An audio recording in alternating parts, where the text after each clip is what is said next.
listening to Catholics Round! the daily podcast for Catholic kids that strives to plant seeds of faith.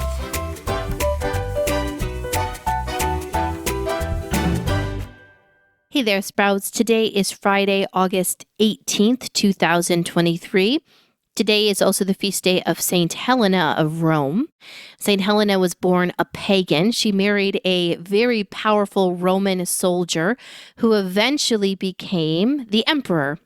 However, when he became emperor, he decided that Helena was not fashionable enough to be the empress. So he divorced her, sent her away penniless. She was forced to go out and find some friends, and those that she found ended up being Christians. So she converted. Eventually, her ex-husband died, and her son became the emperor. Her son, Constantine, had always loved his mother. He went to find her, brought her back, named cities after her, put her picture on Roman coins.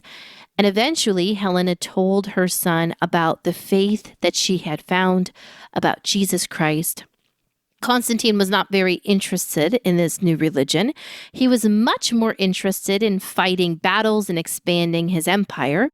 So that's what he did. He was out there fighting to keep control of the Roman Empire. However, one day he found himself on the losing side of a battle. A few days before this, he had prayed and offered incense to a Roman god for victory in a battle. But today, when things were so desperate, he actually knelt down and prayed to Jesus Christ. And in that moment, as history tells us, a cross appeared in the sky, and Constantine, he heard a voice say, "Under this banner, you will find victory." So Constantine took charcoal and drew crosses on all of the shields of his men, on the armor, on his own breastplate, and they went out and they achieved a miraculous victory. And Constantine was convinced.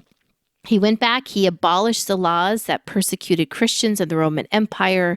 He started building churches, and he gave his mother, Saint Helena, permission to spend the Roman treasury to build churches and to go and find relics. Helena soon traveled to the Holy Land, where she searched for the true cross. Again, as history tells us, she found 3 different crosses buried, and they weren't sure which one Jesus had been crucified on. So they went and they found a whole bunch of blind people. And Helena had these blind people tied to the cross, and miraculously, one of the blind people were cured. So they knew that that cross had been the cross that Jesus died on. Helena brought it and many other relics back to Rome. She lived a very long time, into her 90s. And by the end of her long life, Rome was Christian. Amazing. To go from persecuting Christians, for them having to be hiding and saying the Mass in the catacombs, to the whole Roman Empire being Christian. That happened through a humble woman who was divorced and cast off, and how God does such mysterious things. So that's the story of St. Helen. Today, we're going to continue to talk about Mary, particularly that she is the Immaculate Conception. But before we get there, please join me in praying the St. Michael prayer. In the name of the Father, and of the Son, and of the Holy Spirit. Amen. St. Michael, the Archangel, defend us in battle. Be our defense against the wickedness and snares of the devil. May God rebuke him, we humbly pray. And do thou, O Prince of the heavenly hosts, by the power of God, thrust into hell Satan and all the evil spirits who prowl about the world seeking the ruin of souls. Amen. So we've already talked about the fact that Mary was assumed into heaven, that she is the mother of God, that she was perpetually a virgin. And today we're going to talk about the Immaculate Conception. So what do these words mean? Immaculate. That means perfectly clean, without spot or blemish. Conception. This means when a child begins to grow inside the womb, when that tiny little fetus or baby is first growing. So, what do these words mean together? Well, the Immaculate Conception means that Mary, when she first was conceived in the womb of her mother Anne, she was conceived without original sin. And of course, the grace that saved her from original sin is the grace that Jesus procured and offers to us all on the cross. But that since God is not contained in time, he was able to offer this to Mary at the moment of her conception. Now, this means that Mary was born without original sin. And because of that, and because of the graces God gave her, Mary never sinned her whole life. She was born sinless, and she never sinned.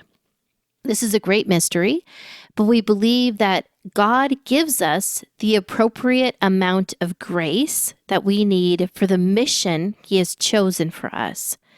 And there is no human being that has ever been given a bigger mission than Mary. None. Mary brought Jesus, God made man, into the world.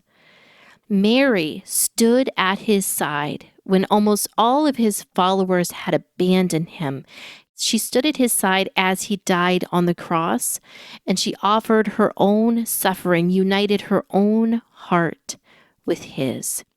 Mary was saved from sin both before birth and throughout her life. Now, this is a truth that the church has proclaimed since the very beginning. Saints were writing about this in the 400s and the 1400s, but it was only recently, in the past 100 years, that the church has proclaimed this to be dogma, to be truth.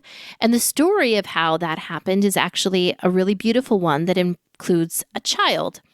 So a few years before this happened, the Pope had formally decreed, had taught as dogma, binding truth, that Mary was conceived without sin in the Immaculate Conception. A few years later, a poor girl in Lourdes, France, began receiving visions of Mary. Only everyone assumed it was Mary that she was seeing, but the woman wouldn't say her name. So she continued to appear to Bernadette. Bernadette begged and begged, "What is your name? What is your name?" There was a miraculous spring.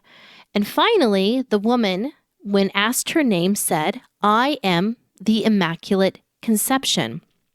Now, Bernadette was a sickly girl. She had hardly gone to school. She did not know church teaching, and she would never have heard Immaculate Conception.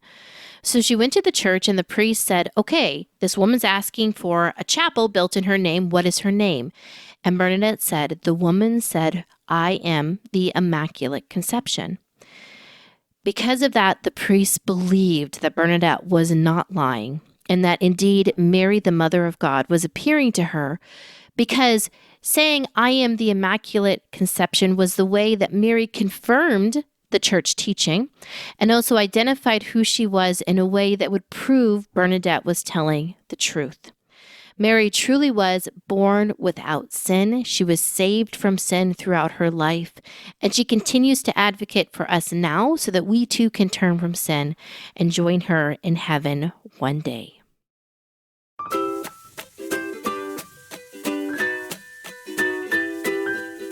That's it for Catholic Sprouts today. We'll be back tomorrow, but until then, continue to grow in your faith and truly sprout into the beautiful creation that God created you to be. This is your last call for Be a Saint Kids Club kits. They are selling fast, and we are so excited about the saints that we will be spending this coming year with. To get your kit and to get into all the fun, just check the notes for this podcast episode.